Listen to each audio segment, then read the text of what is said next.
Sir, the media viewers, what's going on? It's me, Jon D. Villarreal, the four-time national champion and the MMA expert, joined by Paul F. Villarreal, the NBA expert. Now, we're talking, okay, it's a little late, whatever. I've been busy, been working. I had to watch the fight with my peeps, dude. And I watched the fight with my peeps at a nice establishment and everything like that, but that was showing the fight. And so when I got home, it was a little bit late, and I just didn't have the opportunity to do that quick reaction, okay? But I'm reacting right now. And the reaction that I have is this. There's a lot to say, Paul. There's a lot to say, and first of all personal opinion only, not alleged facts, not casting any aspersions on for entertainment purpose only. Please check disclaimers. Listen, did I pick Anderson Silva before the fight? Absolutely. Do I think Anderson Silva, but I didn't do it in a video, I just, my own personal pick, right? Do I believe Anderson Silva should have won that fight? Yes. Could have won that fight? No question. Listen, I'll put it like this. To me, the best way that I can put this is what I saw basically is did Chris Weidman win? Yes, but it was more of a, Chris Weidman won the fight, but he got beat, in my personal opinion. All right? In other words, it was very obvious to me as an MMA expert and someone that has, competed, for a large portion of my life at an elite level, that Chris Weidman was straight up outclassed.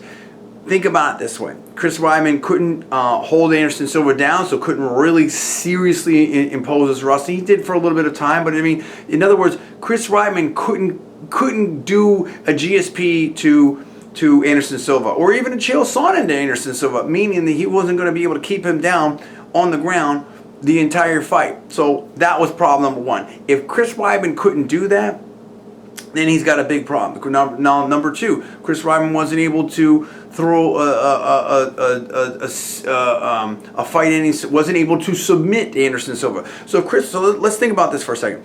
If Chris Weidman, can't hold Anderson Silva down, the whole fight or whatever, or at least a massive amount of the fight, and can't submit Anderson Silva, is Chris Weidman probably going to be in trouble? Answer, in my opinion, yes. And I think we showed that. When Chris Weidman, in that second round, Paul, Weidman looked gassed. He didn't look like he had a whole lot on his punches, whatever like that. Now, Anderson Silva seemed to be playing with him, seemed to be toying with him. Hands down, mocking, all this and that, whatever. Listen, here's the bottom line. Anderson Silva got caught. Now, number one, anybody can get caught. That's number one. Number two, Chris Weidman is no joke. I've been big on Chris Weidman. Don't get it twisted out there, okay? I am a huge Chris Weidman fan. I think he's very talented. I think he's very good. I just think Anderson Silva is just better, okay? And so if the question is, I don't want to hear from the haters like, oh, you're just mad JDV, Weidman won and Silva lost, Ward, Weidman. Look, Weidman's great, but let's just make this as basic and as simple as it possibly can be. Okay, how many folks out there can sit there and just basically have their hands down and take shots from any number one contender? So without getting too overly complicated here's my point. I'm not saying that Weidman didn't deserve the win. Look, you go in there and you win, you deserve the win. Okay, that's fine. So but I guess I blame Silva more than give Weidman credit. Now, I think Weidman's an excellent fighter, and don't get me wrong. I'm not saying that he wasn't doing some things that were working. I'm not saying that he wasn't executing his game plan.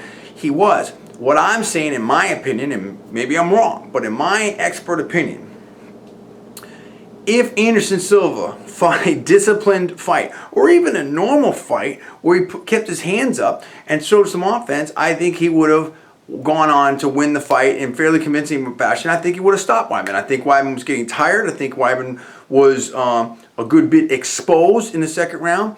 And I think, all Anderson Silva had to do was just keep his hands up and stop goofing around. Now, maybe Anderson was some people might say he was having some problems. Some people might say he was having problems getting to Weidman. I think he was just feeling them out. And I think that Anderson Silva, here's my opinion. I might be wrong. I think, bottom line, that Anderson Silva was basically looking for that explosive highlight reel one knockout punch, like what he did to Griffin or what he did with Bonner, basically trying to sucker Weidman into throwing something and then counter him explosively so that he's got that highlight reel type of victory. to then set up the super fight type of situation, either with GSP or with Jones or whatever, or retire on top or whatever he had in his mind. I don't know, and I think also he has been so successful at having his hands down and being loosey-goosey and playing to the crowd or whatever like that, that he maybe got a little too lackadaisical. Maybe that would work 9 times out of 100, or excuse me, 9 times out of 10, even 95 times out of 100. Or maybe Silva's too old for that. Whatever happened, it just didn't work out that night. But that's my bottom line. I think that he was in control of the fight. I think he would have taken Weidman out if he would have just acted reasonably and defended himself normally. I think he was trying to sucker Weidman into throwing and getting reckless, and then he was looking for that super one hit knockout type of strike. I think that it ended up biting him, and he lost. That's my take on it. Well, Paul, you may have a different take on this. What do you think? Yeah, look, and I talked about this in an earlier video I did talking about Anderson Silva and Manny Pacquiao. I think Weidman was able to do more in this fight than a lot of other Anderson Silva opponents in the past. People like Bonner, people like Forrest Griffin. But we know Weidman got him down pretty early in the fight. Weidman also landed a good right hand on him. I think it was in the first round. And Anderson wasn't just hitting Weidman at will. When Anderson was throwing, he wasn't laying.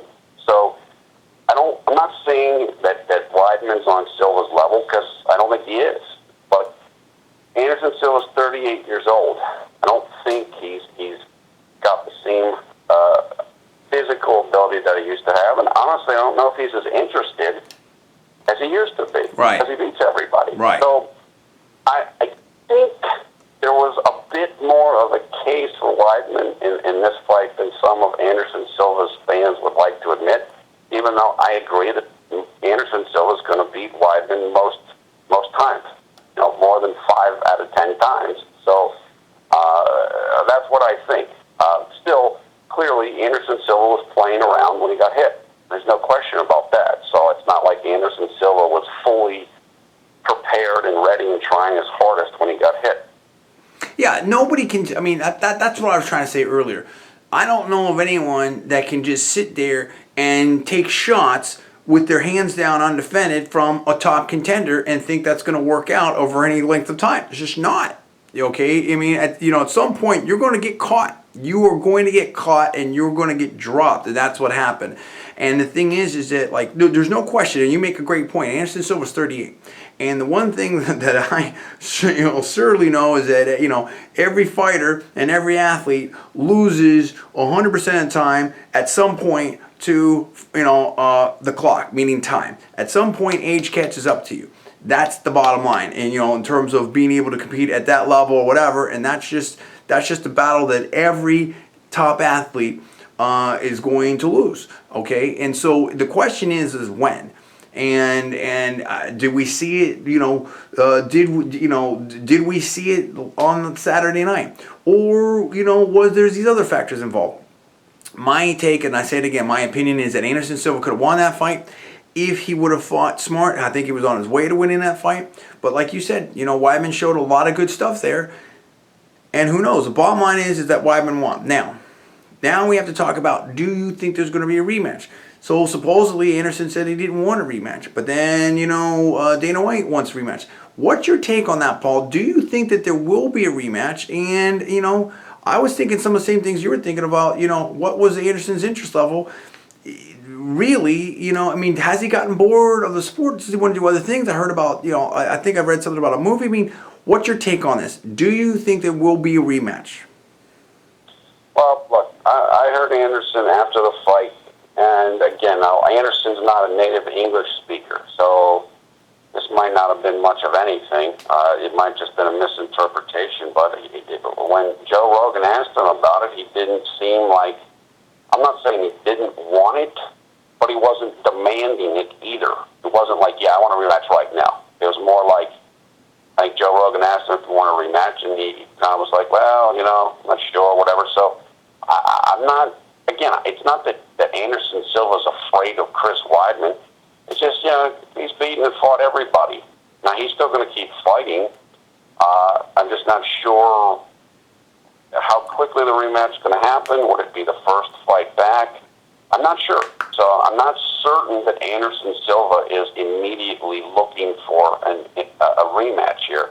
Right. Just based upon what he said then. I think Anderson Silva would be way more excited about one of the super fights out there against a GSP or a Jon Jones type of situation, whatnot. But now, I mean, I was listening to talk radio, and I don't know if this is right or not, but I think I heard someone on one of the talk radio stations talking about, well, Dana White saying that, oh, you can't have a super fight until you're champion again, and what. So I think, if that's correct, do you think that Dana White really wants to see the rematch first?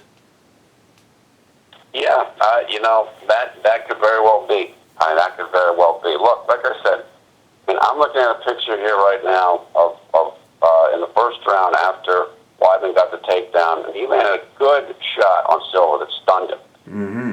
If you're Silva and your skills might be slipping slightly, you're going to want to fight the big guys. Mm-hmm. You don't want to have another chance where you possibly, lose to somebody like Weidman, who really is as good as he is. He doesn't have a stature of people like GSP or Jon Jones, etc. So it's going to be interesting to see what happens. Yeah, it is. It is going to be interesting. If I have to make a prediction, I think that the rematch will happen. I think that Silva's going to just recharge, chill out. But I would expect actually a relatively quick rematch. And I think Silva's going to go in there, and I think he's going to take care of business. I think he's going to win. And then I think we're going to look at some super fights. I think, look, this is going to be exciting. People are going to build buzz. There's going to be talk about it. There's going to be, a lot of more drama than usual around this kind of fight. And it may not be unlike what we saw with, what was reminding me of a little bit was, the situation with Brock Lesnar versus Frank Mir. The first meeting, it didn't work out for Brock Lesnar, and then the rematch, it certainly did. And so I think that, that could be, sort of a similar type of setup right there. So I think this builds some drama to it, and this can get interesting. Maybe not unlike and also, think about the great rivalry between Iceman, Chuck Liddell versus Randy Couture, and their 3 matchups. So I think that the rematch could be even better than the first one, and I think it could get very interesting. Having an Anderson Silva that's quote unquote vulnerable now, I think gives it even more drama and more excitement. And so I think that we're going to see that, and I will definitely, based upon what I've seen, pick Anderson Silva early to win that rematch. If it happens, and I think that it will happen, but I have to see everything. I got to see the lead up. I got to, when is it? There's all kinds of factors because, as you rightfully point out, Paul, Anderson Silva is 38. He's not getting any younger. What are your comments wrapping up? Yeah, look, again, every fighter in any discipline, boxing, MMA, wrestling, anything, there comes a time when it's not the same thing anymore, or you just lose interest. Your body isn't what it used to be. Whatever it is, some guy comes along that has your number. Look, if the two fought again, I would certainly pick Anderson Silva, at least based on everything I know today. And it's up to Anderson Silva to do what he wants. He had a great career. He wants to fight 10 more times, and wait a little bit before he fights Weidman or not fight him again. Then he can do whatever he wants. I agree with you. My guess is that a rematch will get made. And we'll see what happens. But, Anderson Silva can just do super fights. He can do whatever he wants. And it'll be interesting to see how it works out. I love it. What do you fans think about out there? You need to let us know where you're at on this. I want your reaction to it. I want do you agree with me? Do you agree with Paul? What's your own take on what happened in Saturday night in this fight where Weidman won the UFC Middleweight Championship from Anderson the Spider Silva? Number 2, do you think that there will be a rematch? And number 3, if there is a rematch, who do you think will win that? Let us know what you think. Give us comments below. Please subscribe. Please rate this video up. Also, please post on your social networking sites. Thanks so much for watching. I'm Jon D. Villarreal, the 4-time national champion and the MMA expert. That is Paul at Villarreal. You're watching Conservative Media. Thanks for watching. We'll see you next time.